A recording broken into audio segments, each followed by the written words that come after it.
कि जो, क्योंकि मैं चुनाव में लड़ने के पहले सोनिया गांधी जी जो हमारा पार्टी का अध्यक्षा है उनसे मिला, राहुल गांधी जी से भारत जोड़ो यात्रा में मिला और प्रियंका गांधी जी से में मिला, पूरा परिवार से। और तीनों मुझे अलग अलग बातचीत में मुझे स्पष्ट बताए कि देखिए हम निष्पक्ष रहेंगे, आप आगे जाइए, हिम्मत से लड़िए, क्योंकि हमारे तरफ से कोई आधिकारिक उम्मीदवार नहीं होगा। तो जब मेरा अध्यक्षा मुझे मेरे आंख में देखे ऐसे बोलते हैं, क्या मैं उस पर भरोसा नहीं करूं? बिल्कुल भरोसा करता हूं। और मैं इन लोग से पूछता हूं जो पार्टी के अंदर रहते भी कहते हैं कि नहीं, गांधी परिवार इन व्यक्ति को चाहते हैं, कि किस बुनियाद पे वो सोनिया गांधी जी के शब्दों पर भरोसा नहीं है? क्योंकि जब पार्टी में काम करते हैं, हमारे नेतृत्व देते हुए 25 साल बैठी है सोनिया गांधी जी, वो कहती है, और उनके नाम में मधुसूदन मिस्त्री जो हमारी चीफ इलेक्शन अथॉरिटी है वो भी ये कहा है, और उसने कहा कि अगर किसी भी ये बयान दिया कि एक आधिकारिक उम्मीदवार है, उनको गांधी परिवार या हाईकमान चाहते हैं कि उनको समर्थन दे, उन्होंने कहा 2 बार ये बात सही नहीं है।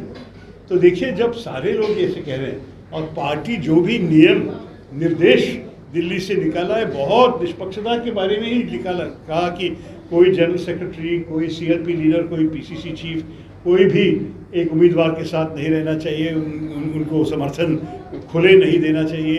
प्राइवेट मीटिंग तो कर सकते हैं किसी को, लेकिन आप किसी के साथ मिलने की भी कोई ज़रूरत नहीं है। मैंने मांग रहा, मैं कह रहा हूँ कि जब ये है, और जब एक चीज़ ख़त्म करनी थी, जब हमारे जो वोटिंग है 17 को, ये तो बिल्कुल गुप्त मतदान है, तो इसका मतलब यह है कि पार्टी असलियत में एक फ्री एंड फेयर इलेक्शन चाहती है। पार्टी चाहती है कि पार्टी के जो इंस्टीट्यूशनल मैकेनिज्म, जो सारे स्थापने हैं, ये सारे निष्पक्ष रहेंगे।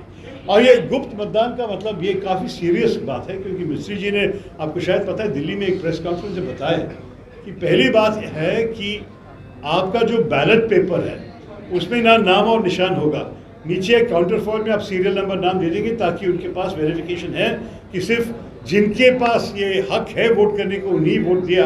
लेकिन वो फाड़ के जब आप बैलेट बॉक्स के पास जाएंगे, ये कागज़ में कुछ नहीं है, सिर्फ खरगे साहब का नाम और मेरा नाम।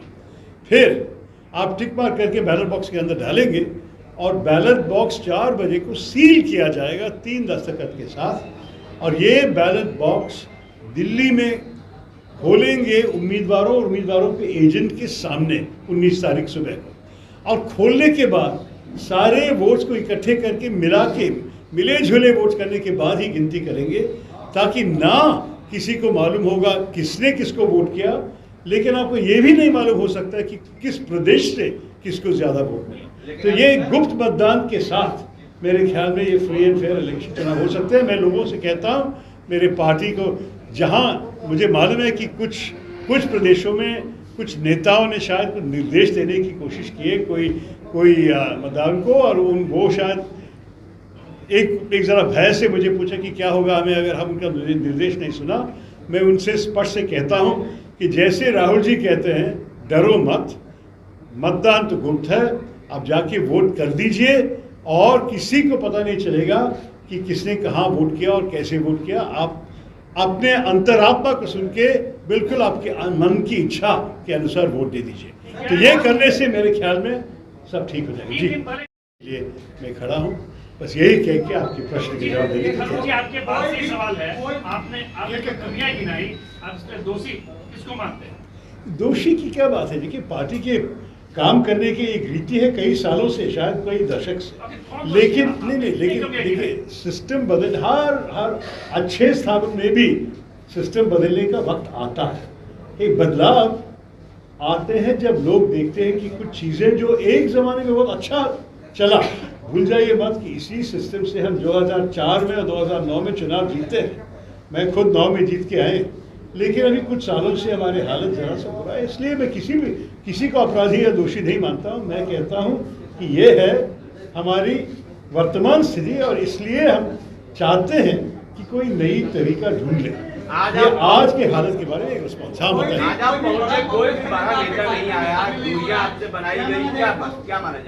देखिए, बड़े नेताओं नेचुरली बदलाव नहीं चाहते होंगे। मैं क्यों कहूँ कि जो मेरे ये संदेश है कि परिवर्तन की ज़रूरत है पार्टी में, जो अभी अच्छे पोजीशंस में बैठे हैं हमारे नेता, ये बात ये है कि उनको तो परिवर्तन आने में क्या फ़ायदा मिले, लेकिन जो साधारण कार्यकर्ता मुझसे संपर्क में हैं, और ये बहुत लोग हैं, वो चाहते हैं कि बदलाव ले आए, और इसलिए मैं खड़ा हूँ उनकी आवाज़ सुनाने के लिए।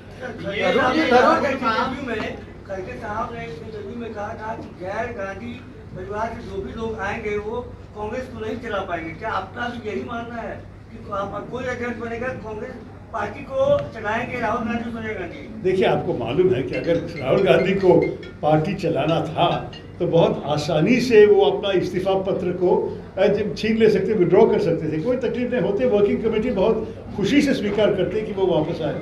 उनका 5 साल के लिए चुन गए नवंबर 2017 में, अभी भी कुछ महीने बाकी है। तो मैं कहूँगा कि ये स्पष्ट है कि वो पार्टी चलाना नहीं चाहता है। देखिए, अध्यक्ष पद में नहीं चाहते। मैं सिर्फ ये कहूँगा कि जो भी अध्यक्ष बने, ये बेवकूफ़ी होगी गांधी परिवार को दूर रखने की कोशिश करना।